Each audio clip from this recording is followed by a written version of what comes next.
Hello, I'm Gretchen Furlong from Natural Horseman Saddles. Today I wanted to talk to you a little bit about fender changing. I know that it is something that I get numerous phone calls on a day, and I'd like to give you a quick tutorial on how I do it.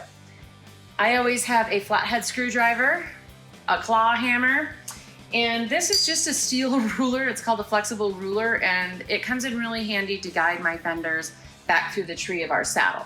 So let's start by having, a towel on a table is always super helpful so you don't scratch up your saddle. So we start by just removing our stirrup hobble, kind of put everything in a nice place where you don't misplace it like I like to do.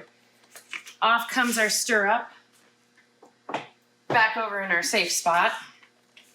You'll notice there's a rosette and a blood knot at the end of your backside of your adjustment strap on your fender, and that's what we need our little straight edge screwdriver for it. Just loosen that up.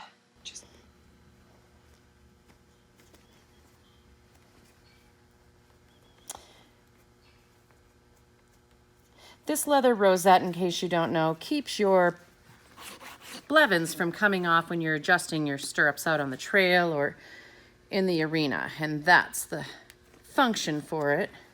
So it plays a pretty important part. Okay, so we've got our blevins off on the backside, our rosette is removed, our stirrup and stirrup hobbles off. We're going to guide, pushing up on the backside of the fender, pulling down on the front side of the fender. And we just guide it up and out of our tree. So I've got my new shorter fender. I think my legs are shrinking. And I'm going to apply that onto my saddle. So this is where we lay it down on the table. I want to make sure all my straps and everything are not underneath my saddle. It gives me room.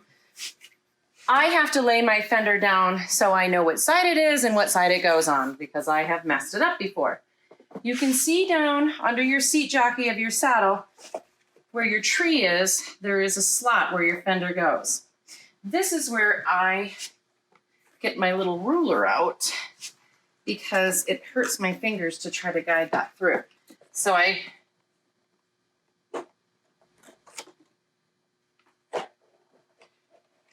run it up through that stirrup holder in the tree of my saddles for a guide.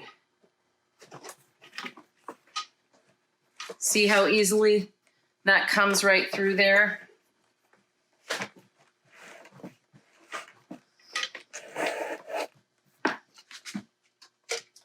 Remove that. If you need to use it as a guide to come back through, of course you can.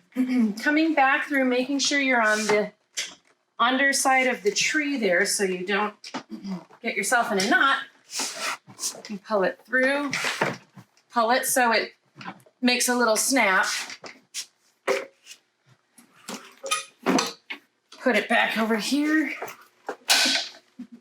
And my fender's on. Simple. Here's a naked tree. Let me just give you a quick example of so you can get the visual of what's happening inside of there. So like when we had our saddle flipped up like this and we had our ruler guiding through there, our backside of our fender adjustment is going to come through. It would come through like this, flipping this over. Here's your underside of your saddle, and then it slides right through there. And you can see in our tree, we've got it so you can get right in there. Just so we don't skip any steps here, want to make sure that you put your female part of your blevins back on. You always want this bar to face where your male part of your blevins goes into your adjustment holes like that. That's the way it's supposed to slide. Our rosette goes on this side of our fender. Put our rosette back on, and this is going to keep your blevins from coming off. We just put our tie string through. Sometimes these get a little old and worn out. Don't be afraid to take a pair of scissors and cut them so the tips are a little sharper if they need to be, if you're having trouble getting them through those rosette holes.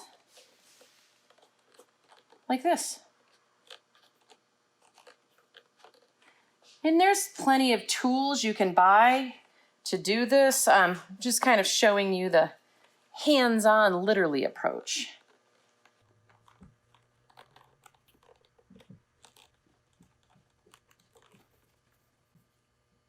There we go. We've got our little knot. Our Blevins is on. We need our